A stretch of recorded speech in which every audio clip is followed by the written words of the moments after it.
Hi hello అందరికీ నమస్కారం. నేను మీ ఆదిత్య. మినీ కురుక్షేత్రానికి సర్వం సిద్ధమైంది. అసెంబ్లీ ఎన్నికల నగారా మోగింది. నవంబర్ 30న పోలింగ్ జరుగుతుందని ప్రకటించారు. ఒకే విడతలో తెలంగాణలో ఎన్నికలు జరగనున్నాయి. నోటిఫికేషన్ నవంబర్ 3న రానుందని వెల్లడించారు. నామినేషన్లకు చివరి తేదీ నవంబర్ 10గా తెలిపారు. పరిశీలన నవంబర్ 13 ఉంటుందని వివరించారు. ఇక నామినేషన్ల ఉపసంహరణ తేదీ నవంబర్ 15 ఉంటుందని తెలియజేయడం జరిగింది. ఎన్నికల కౌంటింగ్ డిసెంబర్ 3న ఉంటుందని చెప్పారు. ఇక కొత్తగా యువతరం అధికంగా ఓటర్లు నమోదు చేసుకున్నారు.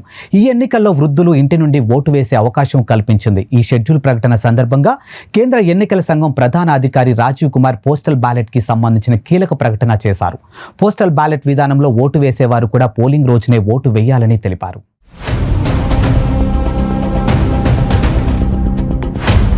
పోస్టల్ బ్యాలెట్ వేసేవారికి షాక్. మారిన రూల్స్. ఇది వరకు పోస్టల్ బ్యాలెట్ వేసేవారు ఎన్నికల పోలింగ్ జరిగాక కౌంటింగ్ తేదీ వచ్చే వరకు ఎప్పుడైనా ఓటు వేసేందుకు వీలుండేది.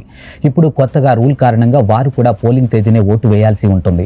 ఒక రకంగా ఇది వారికి షాక్ ఇచ్చే ప్రకటన అనుకోవచ్చు. ఎన్నికల విధుల్లో పాల్గొనేవారు పోస్టల్ బ్యాలెట్ ద్వారా ఓటు వేస్తూ ఉంటారు.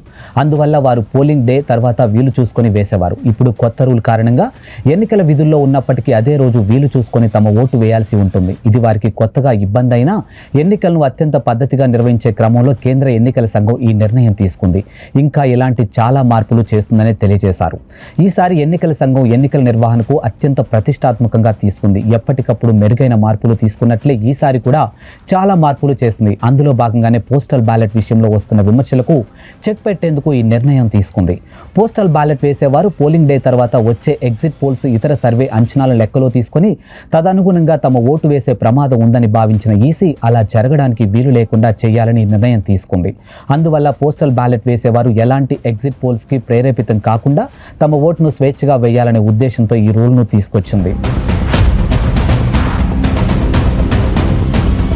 బీఆర్ఎస్ ఖుషి, కాంగ్రెస్ బీజేపీకి టెన్షన్. ఇక తెలంగాణ సీఎం కేసీఆర్ 2018లో వేసిన ముందస్తు ఎన్నికల ప్లాన్ అప్పట్లో ఆ పార్టీకి భారీ విజయాన్ని తెచ్చిపెట్టింది. అప్పట్లో ముందస్తు ఎన్నికలకు ఊహించని ప్రతిపక్షాలు ఎన్నికల సన్నద్ధం కాలేకపోయాయి. 5 ఏళ్లు గడిచాక ఇప్పుడు కూడా సీఎం కేసీఆర్ అదే ప్లాన్ చేశారు. బీఆర్ఎస్ పార్టీ ముందుగానే 119 అసెంబ్లీ స్థానాల్లో 115 సీట్లను అభ్యర్థులను ప్రకటించేసింది. దాంతో నెల నుంచి ఆ పార్టీ అభ్యర్థులు జిల్లాలోకి వెళ్లిపోయి ఎన్నికల ప్రచారం, కార్యకర్తల సమీకరణ, ప్రజలతో టచ్లో ఉన్నారు. ఇక కాంగ్రెస్ బీజేపీలో ఆ పరిస్థితి లేదు. గత పొరపాట్లనే ఇప్పుడు ఆ పార్టీలు చేస్తున్నాయని తెలుస్తూ ఉంది. కాంగ్రెస్ పార్టీలో అభ్యర్థుల ఎంపికకు స్క్రీనింగ్ కమిటీ ఏర్పాటైంది. ఆ కమిటీ తన ప్రతిపాద అభ్యర్థుల లిస్టులు కేంద్ర కాంగ్రెస్ ఎన్నికల కమిటీకి ఇచ్చింది.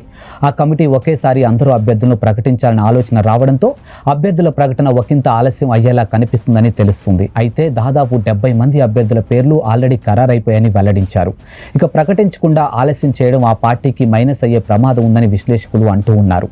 వామపక్షాలతో పొత్తు దృష్ట్యా వారికి కేటాయించే 2 సీట్ల విషయం ఇంకా ఫైనల్ కాకపోవడం వల్లే అభ్యర్థుల ప్రకటన ఆలస్యం అవుతుందని వాదన వినిపిస్తూ ఉంది. ఎన్నికల షెడ్యూల్ వచ్చేసింది కాబట్టి ఇక కాంగ్రెస్ త్వరపడాల్సిన పరిస్థితి కనిపిస్తూ ఉంది. బీజేపీ అభ్యర్థులపై ఉలుకు లేదు, పలుకు లేదు. బీజేపీ పరిస్థితి కూడా అలాగే ఉంది. ఆ పార్టీకి కూడా ఇంతవరకు అభ్యర్థులను ప్రకటించలేదు.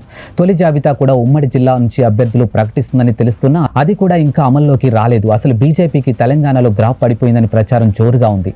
ఇలాంటి సమయంలో ఆ పార్టీ నెమ్మదిగా ఉండడం ఎన్నికల్లో నెగిటివ్ ఫలితాలు వచ్చే ప్రమాదానికి దారి తీయగలదని నిపుణులు విశ్లేషిస్తున్న వేళ అసెంబ్లీ ఎన్నికల షెడ్యూల్ వచ్చేసింది కాబట్టి తెలంగాణలో ఎన్నికల కోడ్ అమల్లోకి వచ్చేసింది. అందువల్ల ప్రభుత్వం ఇంకా కొత్తగా ఏ పథకాలు ప్రకటించే అవకాశం ఉండదు. అలాగే కొత్తగా శంకుస్థాపనలు, ప్రారంభోత్సవాలు ఉండవు. అలాగే భద్రతా వ్యవస్థలు యాక్టివ్ అయిపోతాయి. చాలా మార్పులు వచ్చేస్తాయి. పార్టీలు, కార్యక్రమాలు, నేతలు, అధికార ప్రచారాల విషయంలో షరతులు, తప్పులు. అందువల్ల ప్రతిపక్షాలు ఎంత త్వరతపడితే అంత వాటికి ప్లస్ అవుతుందని వెల్లడించారు. అదే ఆలస్యం చేస్తే దెబ్బతినే ప్రమాదం ఉందని విశ్లేషకులు అంటూ ఉన్నారు. మరి ఎన్నికలు బీఆర్ఎస్ కి ప్లస్ అవుతాయా లేక ప్రతిపక్షాలకు ప్లస్ అవుతాయా అన్నది ఫలితాలు ఇప్పుడు చూద్దాం.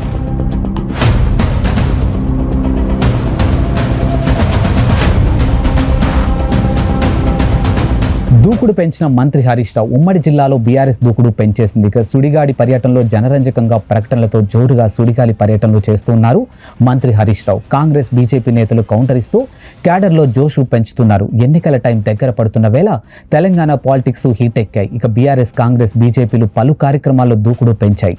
ఉమ్మడి మెదక్ జిల్లాలో వరుస పర్యటనలో చుట్టేస్తూ ఉన్నారు. ఇక బీఆర్ఎస్ అభ్యర్థుల గెలుపు కోసం ఏకంగా తానే రంగంలోకి దిగి ప్రచారాన్ని మొదలుపెట్టారు. గెలుపు కోసం ఇప్పటికే ఆయన ప్రచారం నిర్వహించారు. మంత్రి హరీష్ రావు సిద్దిపేట, దుబ్బాక, రామాయపేటలో హరీష్ రావు సుడిగాలి పర్యటనలు చేశారు. ఇక రామాయపేటలో ఇటీవల నిర్వహించిన సభలో పద్మాను ఈసారి భారీ మెజారిటీతో గెలిపించాలని ఎన్నికల ప్రచారాన్ని మొదలు పెట్టేశారు. అలాగే పాలమూరు, మంచిర్యాల జిల్లాలో ఎన్నికల అభ్యర్థుల గెలుపు కోసం ప్రచారం నిర్వహించారు. ఇక్కడ అనే తేడా లేకుండా ఉమ్మడి జిల్లాలో ఈ కొన మొదలుకొని ఆ కొన వరకు చుట్టేసి తిరిగి తన స్వంత నియోజకవర్గాల్లోనూ తేలుతూ ఉన్నాడు. బీఆర్ఎస్ అభ్యర్థుల్లోనూ జోషి పెంచారు. ఇప్పటికే రాష్ట్ర వ్యాప్తంగా అభ్యర్థులను ప్రకటించారు. ఇక కింగ్ కర్తవ్యం ఎన్ని నోటిఫికేషన్ల కోసం ఎదురు చూసిన అభ్యర్థులకు ఎన్నికల సంఘం తీపి కబురు చెప్పినట్లయింది. నవంబర్ 30న పోలింగ్ అని ప్రకటించడంతో అభ్యర్థులు ఆనందానికి అవధులు లేవు. ఎన్నికల సంఘం ప్రకటనతో ఓటర్లను ఎలా ప్రసన్నం చేసుకోవాలనే ప్రణాళికలు రూపొందించుకున్నారు. ఇక నియోజకవర్గాల్లో ఉంటూ ప్రజల్లో మమేకమై ఓటర్ను తమ వైపు తిప్పుకునేందుకు సన్నద్ధమయ్యారు. ఇక గులాబీ బాస్ ఆదేశాల ఉత్సాహంతో ఎన్నికల ప్రచారం మొదలు పెట్టవచ్చని భావిస్తూ ఉన్నారు.